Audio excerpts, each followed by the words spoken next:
এই যে কুণ্ডটা তোমরা দেখছো, এই কুণ্ডের মাঝখানে যে চূড়াটা দেখা যাচ্ছে, এই চূড়াটা, এই মন্দিরটা কিন্তু বহু পুরনো। আর এই মন্দিরটা হচ্ছে বাঁকা রায়ের অন্তর্ধান স্থল জানুকুণ্ড। নিত্যানন্দ প্রভু মাকে স্নান করানোর জন্য সর্বতীর্থকে আহ্বান করে এই কুণ্ডে এনেছিলেন। তাই এই কুণ্ডে সপ্তসাগর ও সপ্ত নদী বর্তমান। তাই ভক্তরা এই কুণ্ডের পবিত্র জল স্পর্শ করে মানব জন্ম ধন্য করে।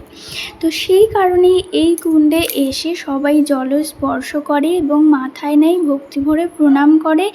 আর এই যে মন্দিরের চূড়াটা দেখা যাচ্ছে কুণ্ডের মাঝখানে, এটা কিন্তু বহু পুরনো, এখন সেটা জলের তলায়, আর চূড়াটা এখনও দেখা যাচ্ছে। এই মহাকুণ্ড যেখানে রয়েছে সেই জায়গাটার নাম বীরচন্দ্রপুর। আর সেই বীরচন্দ্রপুরের রয়েছে মায়াপুরের মতো অবিকল এক ইস্কন। আর সেই ইস্কনের মধ্যে রয়েছে আরও অন্যান্য মন্দির এবং রয়েছে এই মহাকুণ্ড।